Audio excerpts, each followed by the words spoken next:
go. Here we are for another CookemUp. A little bit long in the tooth between the last one, but here we are. Looks like you got a new rig there, mate. Mate, brand new season, brand new car, brand new caravan, the Summit 22 foot, fully fledged and ready for cooking.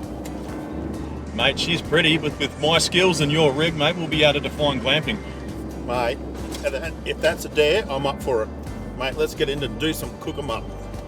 Mate, I got something different for you this time. We're heading out to Stanthorpe. I thought we'd go a little bit more paddock to plate this time. We're in the fruit bowl on the scenic rim here. They've got some beautiful produce out here. So I'm gonna take it from the paddock and put it in the pan and then in our tummies, mate. What do you think? Mate, I'm looking forward to this. We're nice and cool. We've got the van, we've got the cook, we've got the chef. We're laughing.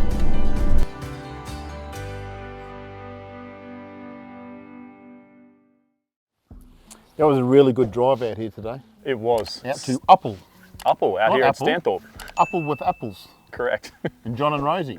No, they've got a nice operation out here. The orchards are amazing. I had no idea. 350 acres of apple. Apple. Yeah, look at the size of that thing. Mate. So normally this recipe I'm about to do would call for 2 small apples, but I think 1 will do today. What are you cooking? So I'm going to show you how to use apples on a savoury dish. I'm going to sweeten up some pork cutlet here. It's going to be lovely. Kicking it off nicely. Yeah, let's get it started, eh? Well, how come you haven't started yet? Well, come on now. Be careful with my apple. I will. I hand-picked that one. You certainly did. It's a honker. All right. So out here in Stanthorpe, we're going to utilise some of these apples. We're going to use the Granny Smiths tonight to make a beautiful pork dish. Pork and apple marry up amazing. But firstly, I'm going to get started on the onions and the cabbage. We're going to use this as a nice light base, or in lieu of a starch, really. It's going to be too perfect with them. So just shred your cabbage up. Doesn't matter too much. Just any big pieces, I'm just going to tear them off. About the same size as the onion. And then we'll sweat them off together. So I've got 4 beautiful pork cutlets from Super Butcher. We'll sear those up on the Weber Q here. But before we get to that, I'll just smash through the veg prep. All right, I've just got the induction set up on the side of this zone. Got the cast iron skillet here, a little bit of vegetable oil in the pan. Get those onions started. I always sweat the onions off first. You really want to get that bitterness out of your onions. When they start transitioning into that sweet flavour, that's where you're really going to make them excel and marry up with whatever you're using. But this fried cabbage, it's not offensive, it's super sweet, it's got a lovely flavour, and the butter's going to add that sort of creaminess to it as well. So it's going to really, really work as a subtle substitute for like a potato or something like that. It's a bit heavier. So again, just sweat them down. You'll always know when they're ready. They'll start going a little bit clear, and you'll feel them. They won't be as crisp. I'm just going to add some salt and pepper to this as well. Just some cracked pepper. Always try and season when I do things sort of early, not too often. But the earlier you season something, the more it's going to penetrate what you're cooking. And that way, at the end, if you have to adjust it, you've only got to adjust it slightly. But just remember, you can always add, you can't take away. So a little bit at the start. All right, you can see those onions are sort of slowed down cooking. They've sucked up all the oil. So I'm just going to add a touch of butter here. And not a lot, just to get those onions to finish.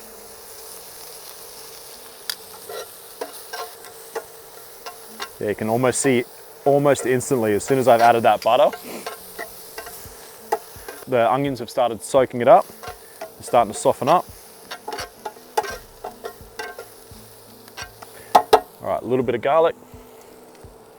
Now always, when you're using this crushed garlic, or even when you're using fresh garlic and you crush it yourself, as soon as it hits the pan, you're on a time crunch.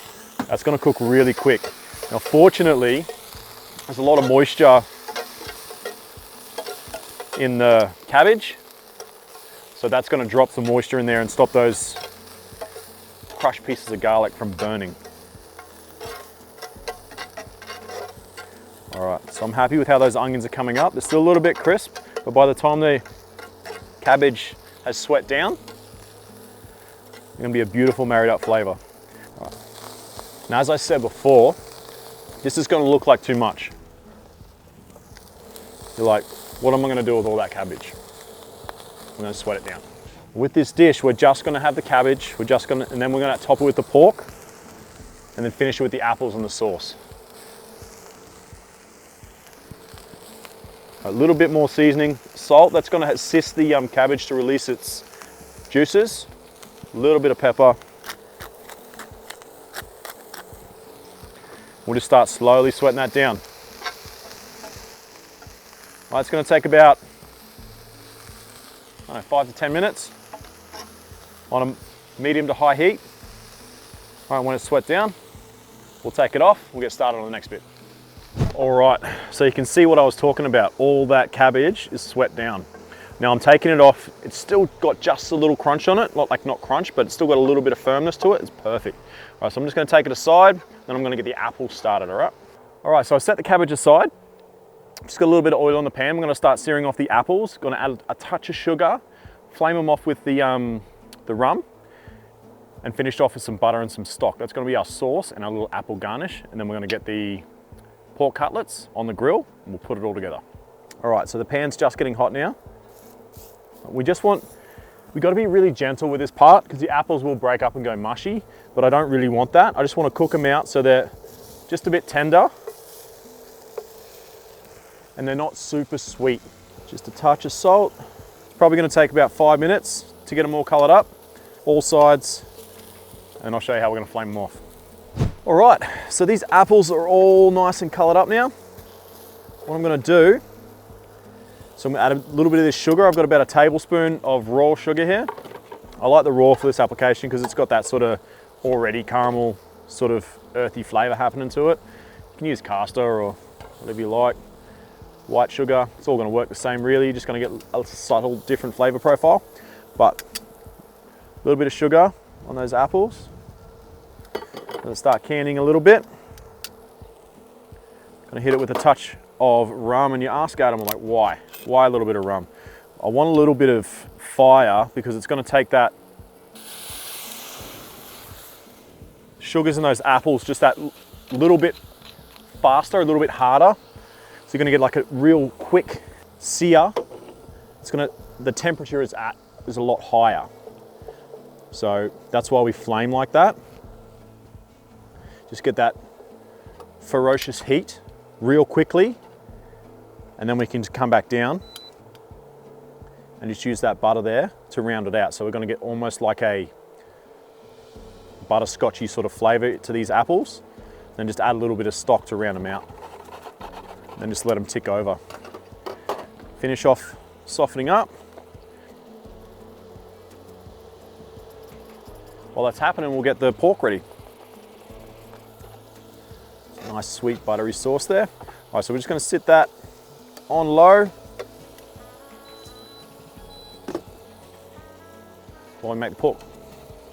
And with the pork, all we're gonna do is bust these open. These have been out, it's freezing, but bringing them to temperature, as always. Take them out of the fridge about 45 minutes beforehand. All we're gonna do is season them with a little bit of Lane's signature, straight on the grill. Grill them up, and we'll plate them all up together. All right, so I've just busted out these pork cutties. Super Butcher had them cryo back down for me. Super important if you're going on long trips, get them to do that for you.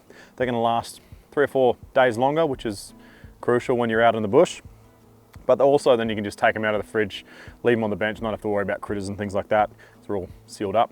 So I'm just gonna hit them with a light dust, both sides, with this Lane's signature. I like to use this when I'm grilling. It won't burn as much as some of your other rubs that do have a lot of sugar in them. And remember, your Q doesn't work with your lid up.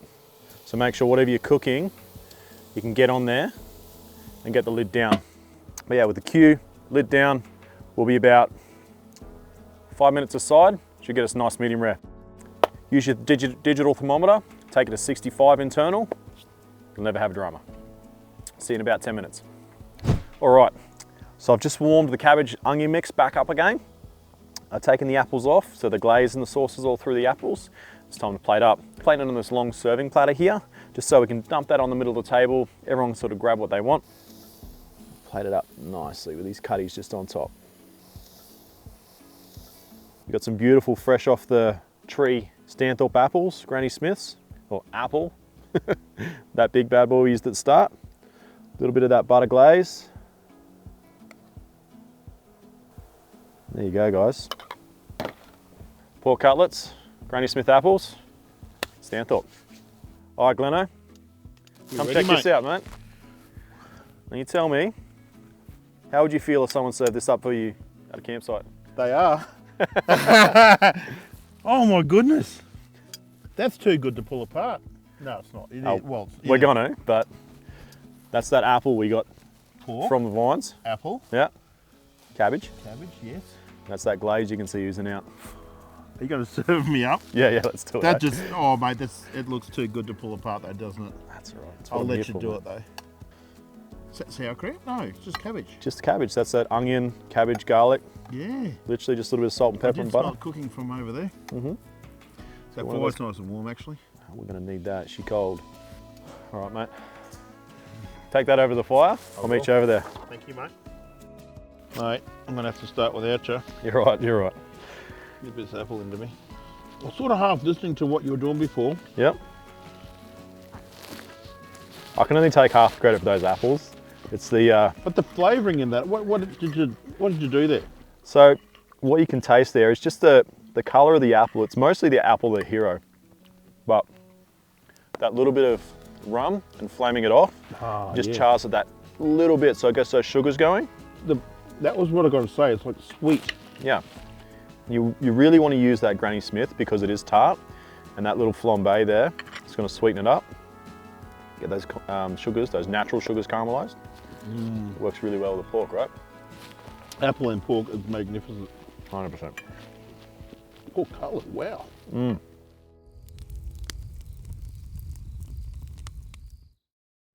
All right, Glenn, how was dinner? Wonderful. Wonderful. What's for dessert? A little bit more apple, mate. Okay, I could do apple. So I'm going to turn a traditional pear dessert, and I'm going to give it a little twist. We're in Stanthorpe. Going to use some Stanthorpe apples. Just cut some Granny Smiths up, same way as I did before. In the pan over here, or on the fire, you can see I've got a camp oven lid upside down, just preheating, because you always want to preheat your oven, and I'm going to use that as a lid for the pan I've got over here. In the pan, I've just melted some whole butter, about 100 grams, and bring it over, add some raw sugar to it. So this dish I'm cooking is a tatin, as I said, traditionally a pear dish, or originally a pear dish, but will work lovely with apples. I have not seen this style before. Just mix that up, just make sort of like a little crumble. And this one you'll want to sort of get like a real dark colour to the caramel.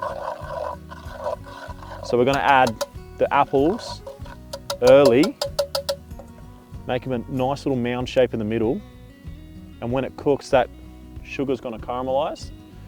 The juice is going to come off the apples and make like a lovely toffee sauce, but it's going to be deep and rich. Even the cows over there want to know what's going on. Certainly are. They like apples from the Upple farm. Oh yeah, these apples, that apple juice we had before was something else. That was amazing. We'll have to have some. You got to get yourself some apple juice. Yeah. So this one's going to be fine now. What we're going to do is we're going to get some puff pastry that I've cut out, and we're going to tuck it around the edges, because what's going to happen is I'm going to put a lid on this, put some coals on the top, and that's going to cook the puff pastry. And when we finish, we're going to turn it out, and that's going to become the base. So we're going to make sure that we tuck all that in so it cups all the sauce and the rich apple juice that's going to come off that, and everything cooks nice and well. All right. Which apple did you use? This one's a Granny Smith. Okay. Again, the big one? Yeah, I did use one of those big ones. Again, because we're adding so much sugar, you want that sort of more tart apple. So if you want to pass me that puff pastry. All right, so I've just double stacked this. I've got 2 sheets of puff pastry, just roughly cut around the side there. And we just want, like I said, really tuck that in so that when we put the lid on it, it's going to act like a cup.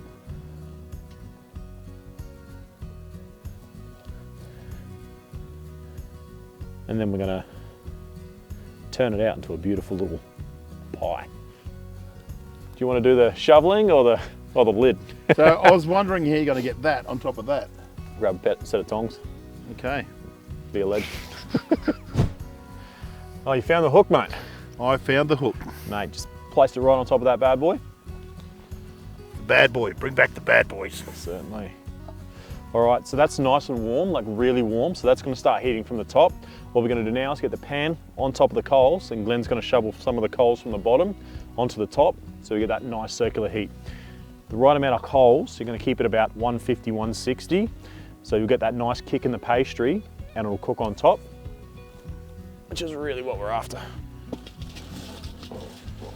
All right, so try and keep it as level as you can. Bit of surgery about to happen. Yeah.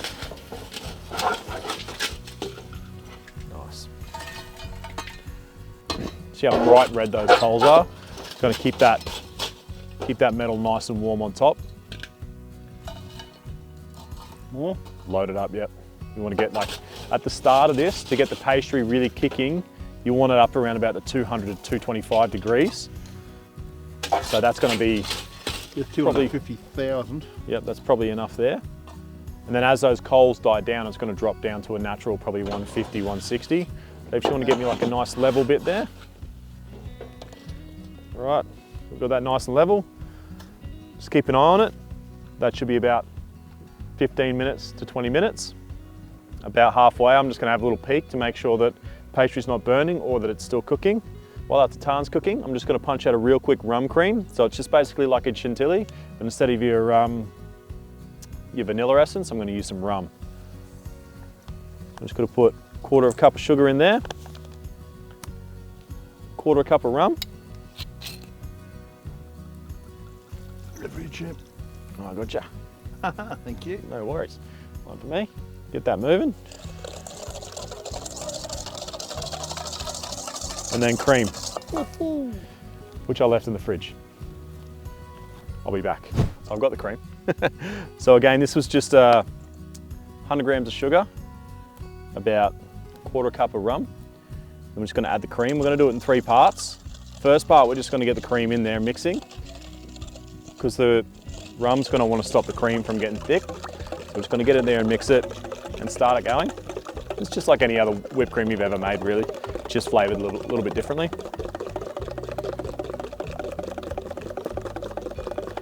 That first bit that I was whisking started to get thick, so I just added another half of that again, so about half a 600 ml.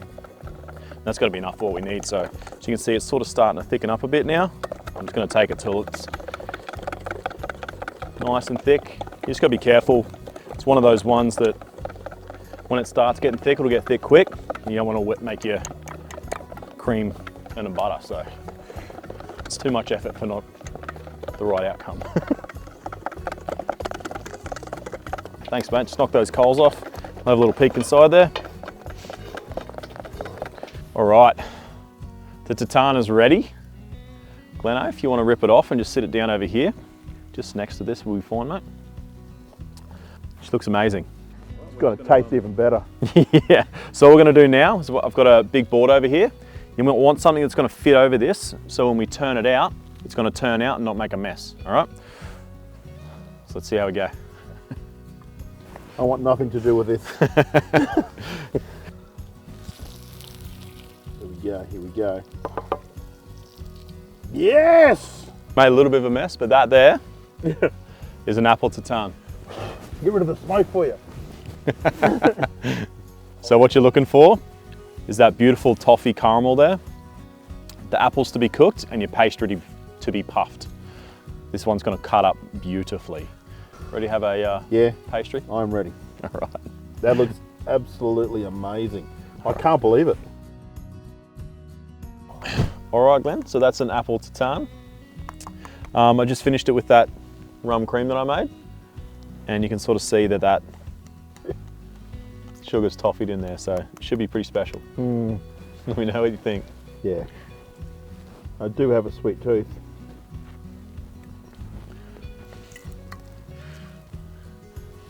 Yeah. No good, mate. That hit the spot, mate. That is sensational. What do you think of that rum cream, mate? Yeah. Is it called that toffee? Yeah, it toffees up, so when you hit Oh, the sugar on that high heat, it toffees up. All on a camp oven? All on a camp oven, mate. The lid and a fry pan using coals. Just something you can do just sitting around the campfire. Yeah. At night. Yeah. Doesn't take long to knock up, does it? No, it was about, from cutting the fruit to finished, about 20 minutes. Mmm. Restaurant quality. Mate, I've done this in restaurants before. Have you? Certainly have. Not over the fire, like this. Nah, no. Well done, mate.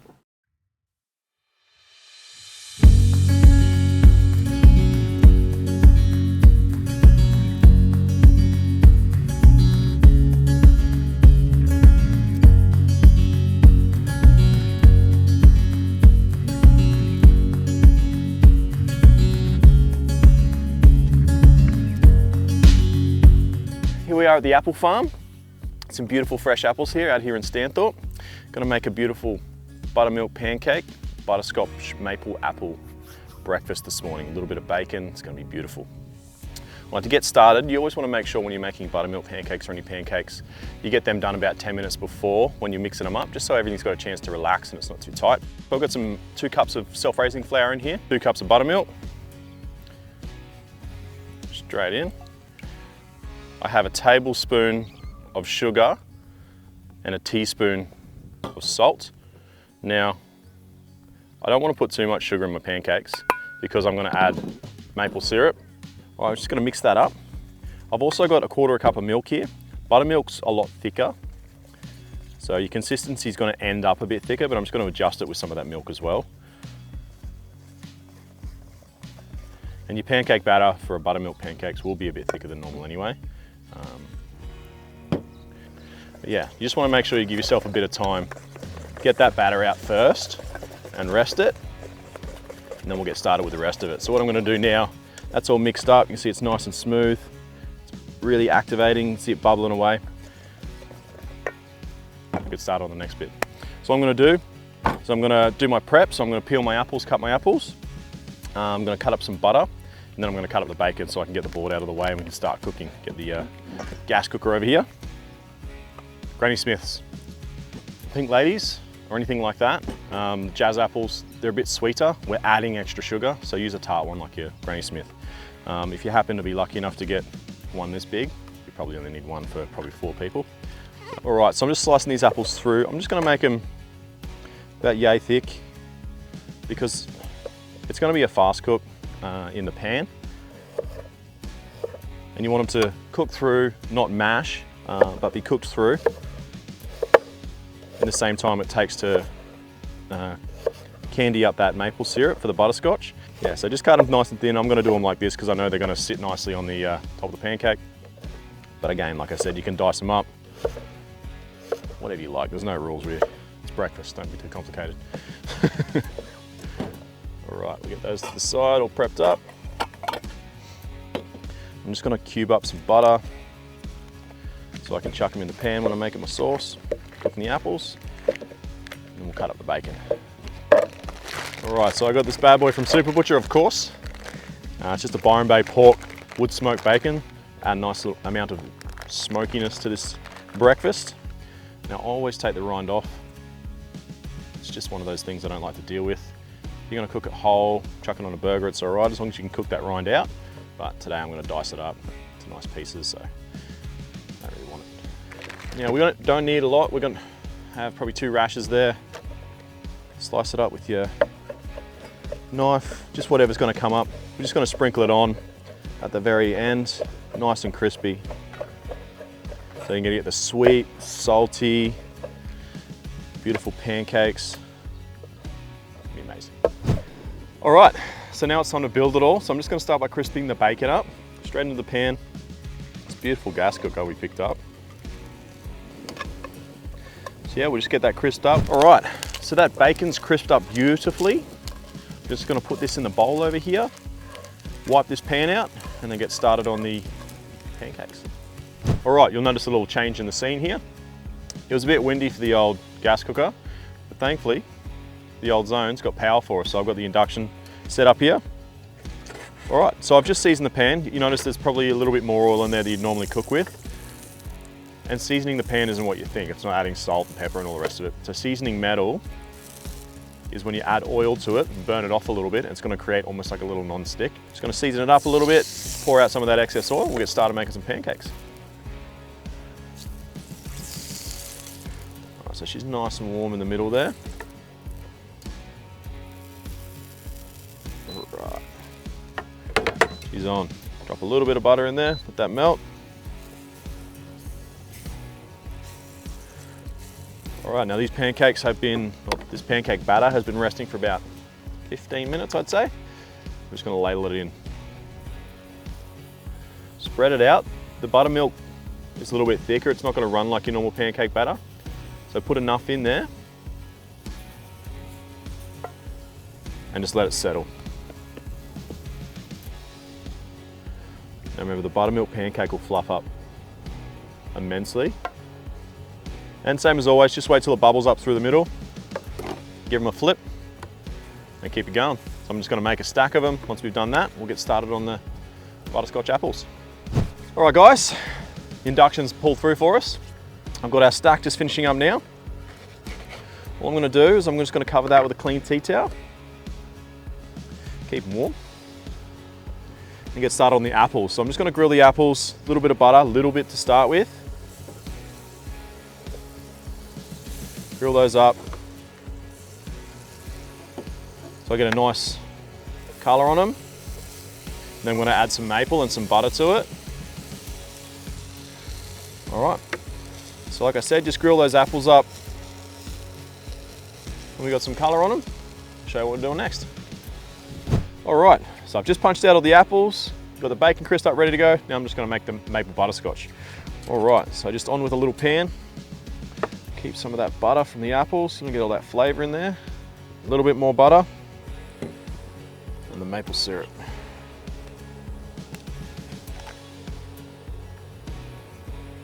So we get that nice and hot, then we'll bucket it down a bit.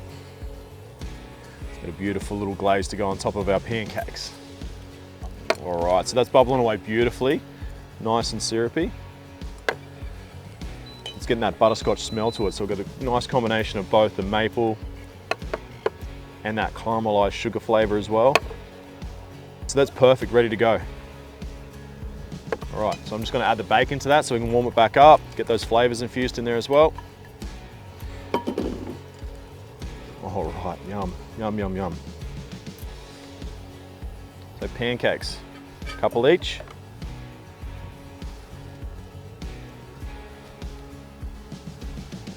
All right, just arrange some nice apples on top of that.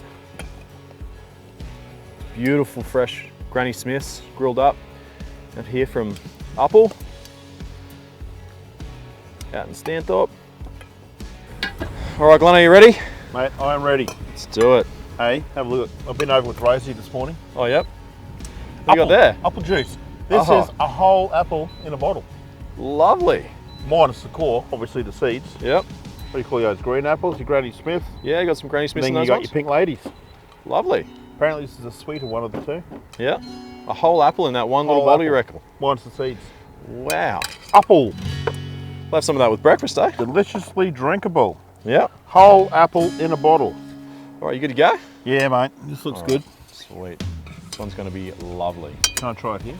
Yeah, why not? Perfect height. Yep. Got my steak knife out. Some buttermilk, some apple, some bacon, some maple. What more could you want for breakfast, mate? Not a lot. This is bang on, mate.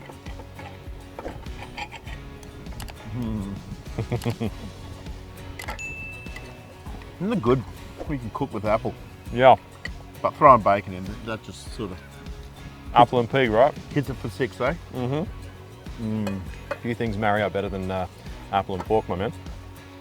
Those pancakes are so fluffy. You want a Granny Smith or do you want a pink lady? I got a pink lady, yeah? Feeling a little sweet this morning.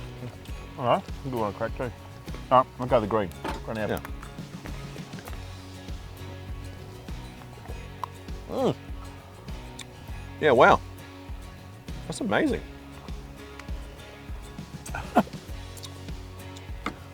That is. It is like a whole apple. What do you think about all the use of apple. Love it.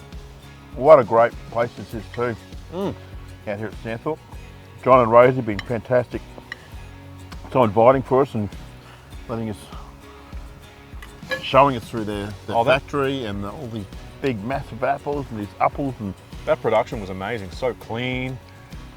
It's amazing what you learn, technology, isn't it? Yeah, wow. Just get out of the city, go and suss it out, cook some beautiful food. I see you've got a heap of pans and everything for me to clean up. You know me, mate. Lucky got the diesel hot water system in the zone. Yeah, that saved us last night. Yep. And a heater. It was a beautiful 16 degrees last night in there. Oh, was it? Nice. How'd you go on the swag? Two sleeping bags out here at Stanthorpe. She's a bit cold, a bit windy, but it's beautiful out here at the moment. Mate, it was awesome out here at Stanthorpe, getting to cook with these apples straight from the farm. I can't wait to see what else we can find, where else we can go to get some produce from the local area. I think we're going to stick around here in the Stanthorpe area for another ep and see what we can come up with, eh? Grapes and wine, I hear, could be on the menu. Ooh, I got some stuff for you with the old wine. See what we can do, hey? Hey y'all, I hope you enjoyed that episode of CookemUp. Now, if you want to rewatch that video, get the recipe card, or have a look at any of the ingredients, just go to superbutcher.com.au/superchef. You can also have a look at some of our other recipes, tips and tricks that we've got on there for everyone. Glenno, check the size of these apples, mate. Get into it. Oh my God. Oh my God. Yeah. Lucky you got a big mouth, mate, eh?